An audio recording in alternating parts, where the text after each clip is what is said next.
Et si, au moment où il entre en toi, il ne ressentait pas seulement du plaisir, mais aussi de la peur?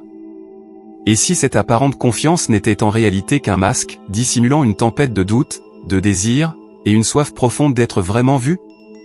Ils le disent rarement à voix haute, mais beaucoup d'hommes vivent l'intimité non comme un simple acte mais comme un instant où toute leur identité vacille.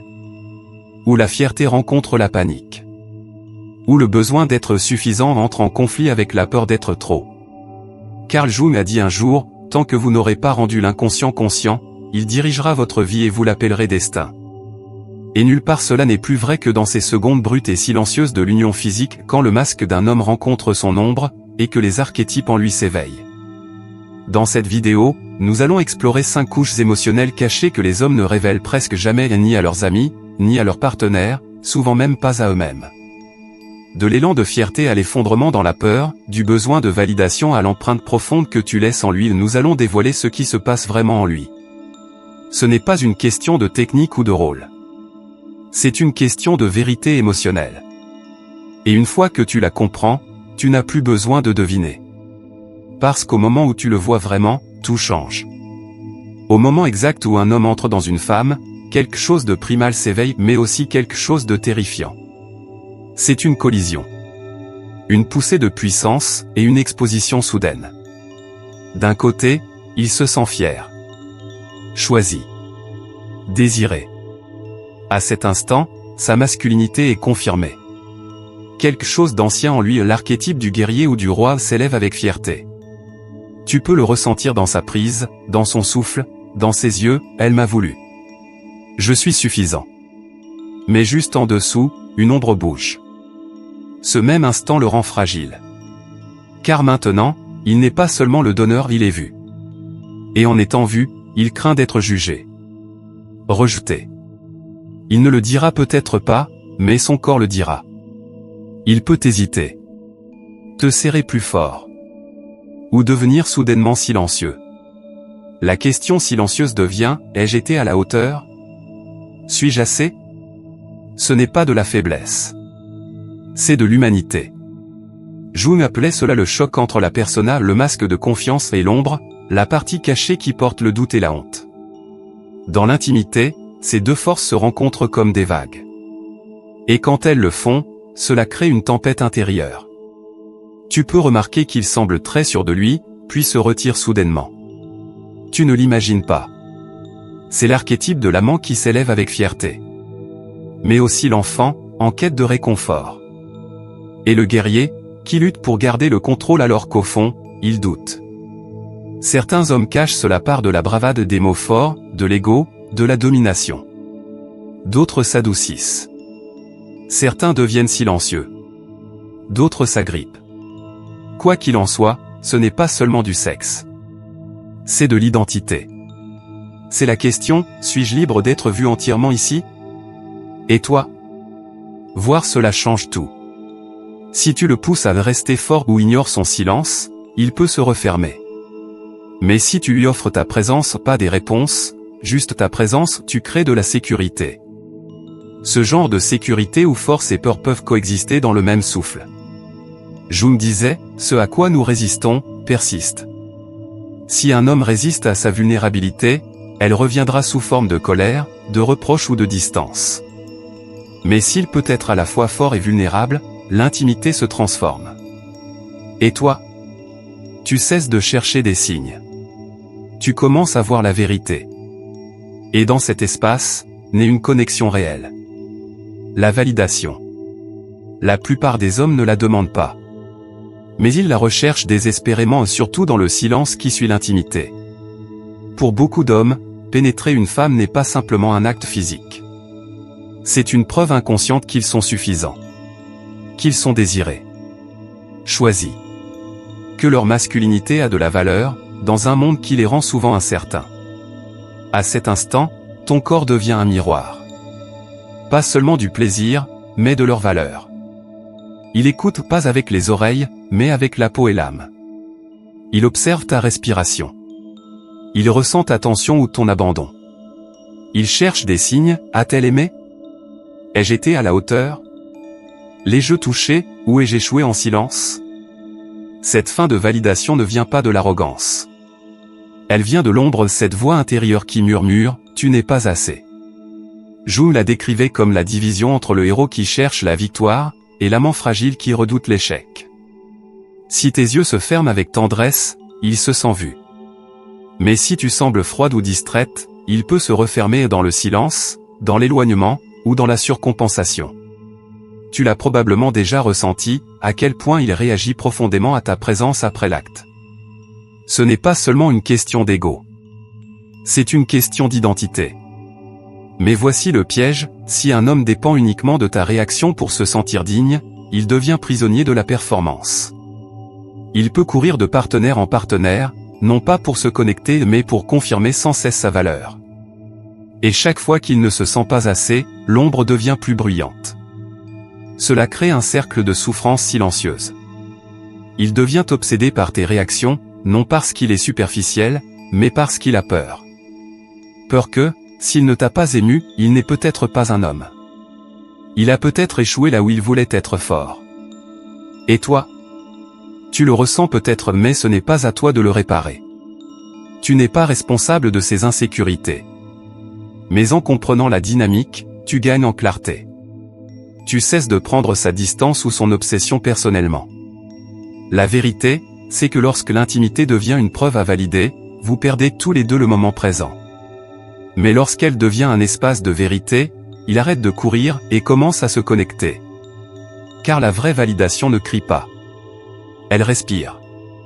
Elle n'est pas dans les éloges mais dans la présence. Le silence. Le fait d'être vu tel qu'il est. Et l'homme qui comprend cela, devient libre. Il pense que c'était occasionnel. Juste une nuit. Juste une expérience. Rien de plus. Mais son corps s'en souvient. Pendant l'intimité, le système nerveux d'un homme libère de l'ocytocine et de la dopamine, les mêmes substances qui lient une mère à son enfant. Sa biologie se moque du fait que ce n'était que du sexe. Elle enregistre chaque détail, ton odeur, ton rythme, la façon dont ton corps l'a fait se sentir en sécurité ou pas. Et cette empreinte ne s'efface pas facilement. Même si son esprit veut passer à autre chose, son corps, lui, ne peut pas. Il pense être détaché, mais quelque chose le ramène. À toi. Au souvenir. À l'empreinte émotionnelle que tu as laissée en lui.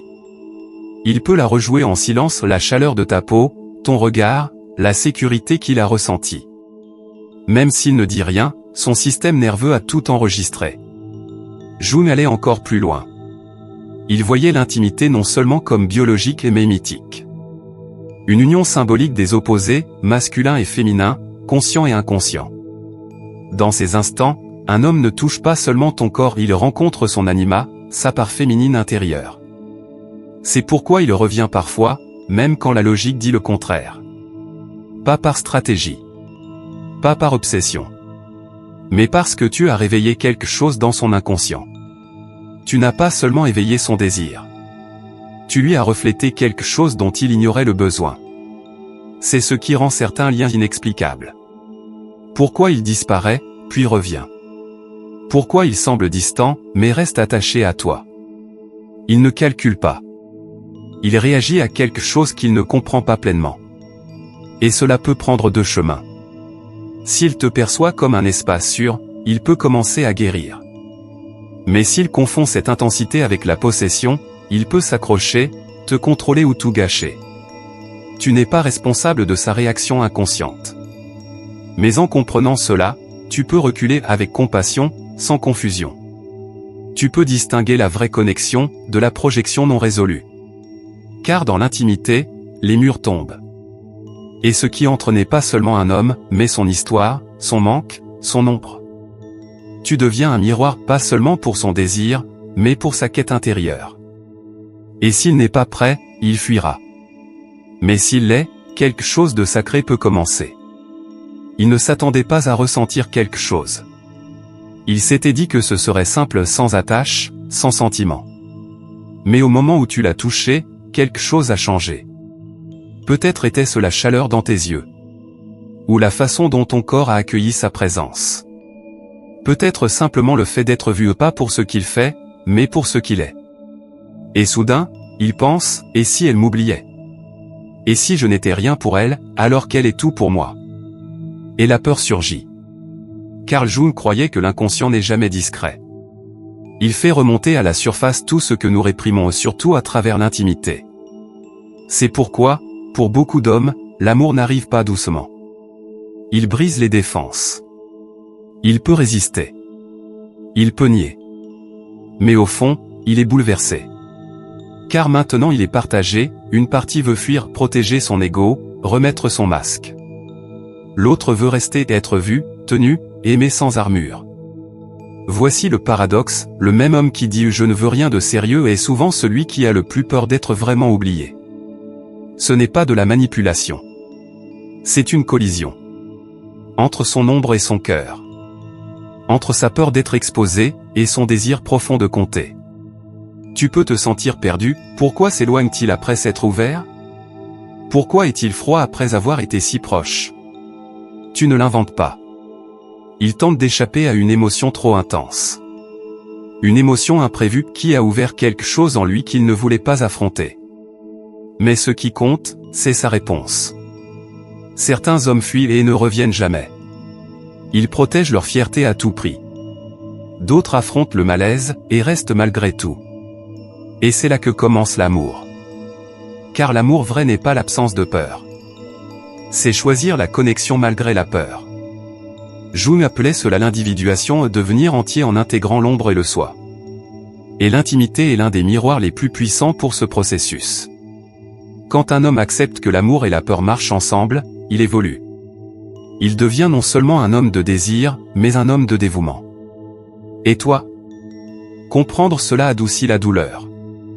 Cela n'excuse pas sa distance, mais cela éclaire son silence. Parce que parfois, l'amour ne frappe pas à la porte doucement. Il entre en fracas, et lui demande « Es-tu prêt à tout ressentir ?» Nous avons exploré 5 couches émotionnelles cachées qui s'activent chez un homme pendant l'intimité. Et maintenant, tu sais, ce n'est jamais juste physique. Derrière chaque geste peut se cacher une question silencieuse, suis-je à la hauteur? Derrière chaque éloignement, une vague de peur. Derrière chaque retour, un besoin de se sentir entier. Carl Jung disait, tant que vous n'aurez pas rendu l'inconscient conscient, il dirigera votre vie et vous l'appellerez destin. Et c'est dans l'intimité que cette vérité devient la plus évidente. Car ce ne sont pas seulement les corps qui se rencontrent, ce sont des souvenirs, des blessures, des rêves. L'enfant, le guerrier, l'amant, tous apparaissent quand la lumière s'éteint. Et si un homme a le courage de rester présent, de tout ressentir, c'est là que commence la transformation. Si cette vidéo a mis des mots sur ce que tu as ressenti, laisse-la résonner en toi. Que tu sois un homme en quête d'unité, ou une femme cherchant à comprendre, tu n'es pas seul. Si ce message t'a touché, aime la vidéo et abonne-toi pour d'autres contenus profonds. Et si quelqu'un autour de toi a besoin d'entendre cela, partage-le. Car comprendre ce qui se passe vraiment, change tout.